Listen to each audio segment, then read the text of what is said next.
Baiklah, kembali lagi dengan video saya. Perkenalkan, nama saya Reslin dengan NPM 2009-20003 dari Prodi Pendidikan Bahasa dan Sastra Indonesia dengan dosen pengampu Bapak Immanuel Silitonga, SPD MPD. Adapun judul yang saya bawakan pada video ini yaitu memahami deiksis. A. Pengertian deiksis. Menurut Purwo tahun 1984 halaman 1, deiksis adalah sebuah kata dikatakan bersifat deiksis apabila berganti-ganti tergantung pada siapa yang menjadi si pembicara dan tergantung pada saat dan tempat dituturkannya kata itu. Misalnya kata saya, sini, sekarang. Menurut Parera tahun 2001 halaman 30, deiksis adalah kata atau frasa yang menghubungkan langsung ujaran kepada suatu tempat, waktu, orang ataupun persona. Kata yang bersifat deiksis mempunyai rujukan yang berbeda-beda dan berganti-ganti bergantung pada siapa pembicaranya, waktu dan tempat sebuah ujaran berlangsung. Menurut KBBI tahun 1995 halaman 217, deiksis diartikan sebagai hal atau fungsi yang menunjuk sesuatu di luar bahasa, kata tunjuk pronomina, ketakrifan, dan sebagainya. Deiksis disebut juga informasi kontekstual secara leksikal maupun gramatikal yang menunjuk pada hal tertentu, baik benda, tempat, ataupun waktu. Misalnya, he, here, now. B. Macam-macam deiksis. Yang pertama, deiksis perorangan ataupun person deiksis merupakan deiksis yang menunjuk peran dari partisipan dalam peristiwa percakapan, misalnya pembicara yang dibicarakan, dan istilah persona berasal dari kata Latin persona sebagai terjemahan dari kata Yunani, yaitu prosopon, yang artinya topeng. Topeng yang dipakai seorang pemain sandiwara, berarti juga peranan atau watak yang dibawakan oleh pemain drama. Menurut Purwo 2011 halaman 1, deiksis person ditentukan menurut peran peserta dalam peristiwa bahasa.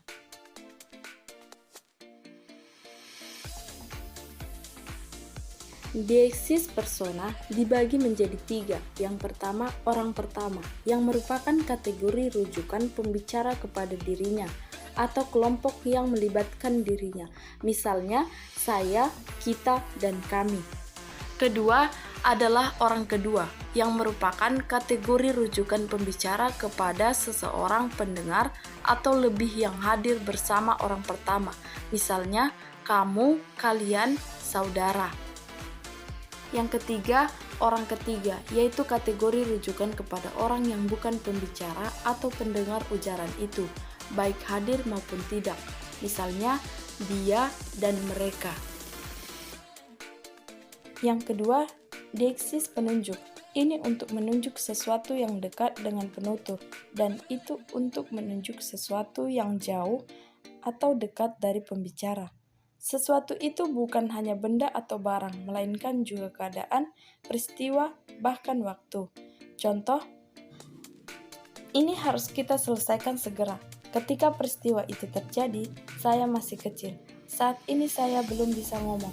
Contoh di atas menunjukkan penggunaan deiksis ini, dan itu tampaknya bergantung kepada sikap penutur terhadap hal-hal yang dia tunjuk.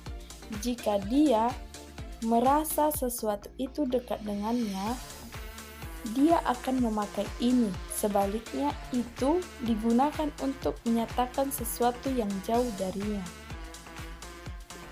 Yang ketiga, deiksis tempat atau place deiksis menunjuk pada lokasi. Dalam bahasa Inggris ada kata keterangan tempat ataupun here dan there.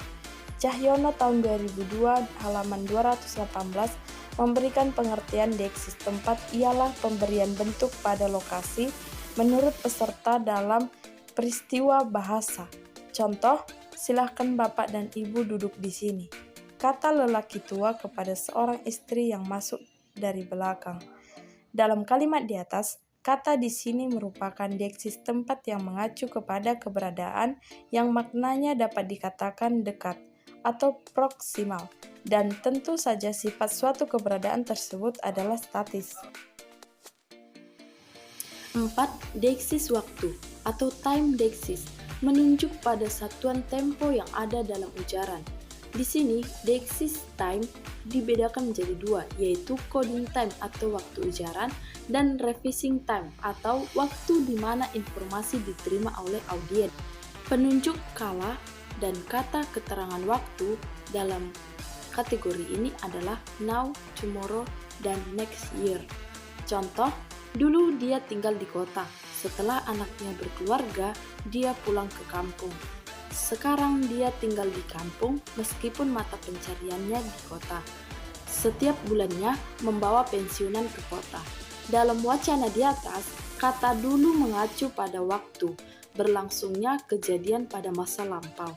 Kata sekarang mengacu ke waktu kini, sedangkan frase setiap bulannya mengacu ke waktu yang akan mendatang. 5. Deiksis wacana atau discourse deiksis merupakan deiksis yang mengacu pada acuan yang ada dalam wacana dan bersifat intratekstual menurut Sudaryat tahun 2009 halaman 124. Dalam Cahyono tahun 2002 halaman 218, deiksis wacana adalah rujukan pada bagian-bagian tertentu dalam wacana yang telah diberikan atau yang sedang dikembangkan. Deiksis wacana mencakup anafora dan katafora. Anafora adalah penunjukan kembali pada sesuatu yang telah disebutkan sebelumnya dalam wacana dengan pengulangan atau substitusi.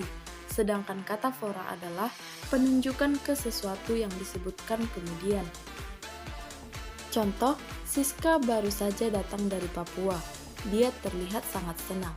Kata dia yang ada pada kalimat di atas menggantikan Siska yang telah disebutkan terdahulunya sehingga bersifat anaforis.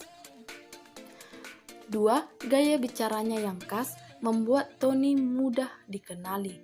Bentuk terikatnya dalam kalimat tersebut bersifat kataforis karena mengacu pada konstituen di sebelah kanannya yaitu Tony. 6. Deiksis sosial atau social deiksis yang menunjuk pada hubungan sosial atau perbedaan-perbedaan sosial. Deiksis didefinisikan sebagai ungkapan yang terikat dengan konteksnya. Contohnya, dalam kalimat saya membenci dia, informasi dari kata ganti saya dan dia hanya dapat ditelusuri dari konteks ujaran. Ungkapan-ungkapan yang diketahui dari konteks ujaran itulah yang disebut deiksis. Deiksis adalah gejala semantik yang terdapat pada kata atau konstruksi yang hanya dapat ditafsirkan acuannya dengan memperhitungkan situasi pembicaraan. Baiklah, sekian dari penjelasan saya. Kurang dan lebihnya saya mohon maaf. Sampai ketemu di video selanjutnya. Terima kasih.